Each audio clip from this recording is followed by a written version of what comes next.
ಅಮ್ಮ ಹೇಳಿ ಕೇಳಿದೆ ನಾನು ದಟ್ ನಿಮ್ ಪ್ರಿಪರೇಟರಿ ಮಾರ್ಕ್ಸ್ ಒಂದ್ ಪ್ರಿಪರೇಟರಿಗಿಂತ ಇನ್ನೊಂದು ಪ್ರಿಪರೇಟರಿ ಜಾಸ್ತಿ ಆಗ್ತಾ ಬಂತು ಅಂತ ಹೇಳಿ. ಸೊ ಆ ಫೇಸ್ ಹೇಗಿತ್ತು? ಆ ಫೇಸ್ ಫಸ್ಟ್ ಪ್ರಿಪರೇಟರಿ ತುಂಬಾ ಡ್ರಾಪ್ ಆಗಿತ್ತು. 92% ಬಂದಿತ್ತು ನನಗೆ ಟೋಟಲ್ ಪರ್ಸೆಂಟೇಜ್. ಯಾಕಂದ್ರೆ ಅವಾಗ ಟೈಮ್ ಮ್ಯಾನೇಜ್ಮೆಂಟ್ ಏನು ಮಾಡ್ಲಿಕ್ಕೆ ಆಗಿಲ್ಲ ನಮ್ಗೆ, ಫಸ್ಟ್ ಟೈಮ್ ಬರೀತಿದ್ವಿ. ಸೊ ನೆಕ್ಸ್ಟ್ ಪ್ರಿಪರೇಟರಿ ಅದನ್ನೇ ನೋಡಿ ಇಂಪ್ರೂವ್ಮೆಂಟ್ ಎಲ್ಲ ಮಾಡಿ 96 ಬಂತು. ಆಮೇಲೆ ಅದನ್ನು ನೋಡಿ ನನ್ಗೆ ಅನ್ಸ್ತಿತ್ತು ನಾನು ಇದ್ರಕ್ಕಿಂತ ಬೆಟರ್ ಮಾಡ್ಬೋದು ಅಂತ ಹೇಳಿ.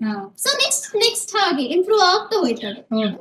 ಅದೇ ಕಾಂಪಿಟೇಷನ್ ನೀವಿದ್ದಾಗ ಅದು ಇಂಪ್ರೂವ್ ಆಗ್ತಾನೆ ಹೋಗುತ್ತೆ. You can be the best version of yourself. Class ಅಲ್ಲಿ ನನಗೆ ಗೊತ್ತಿದೆ ಲೈಕ್ ತುಂಬಾ ಜನ ಪ್ರಿಪರೇಟರಿ ಕಮ್ಮಿ ಬಂತು ತುಂಬಾ ಫಸ್ಟ್ ಗೆ.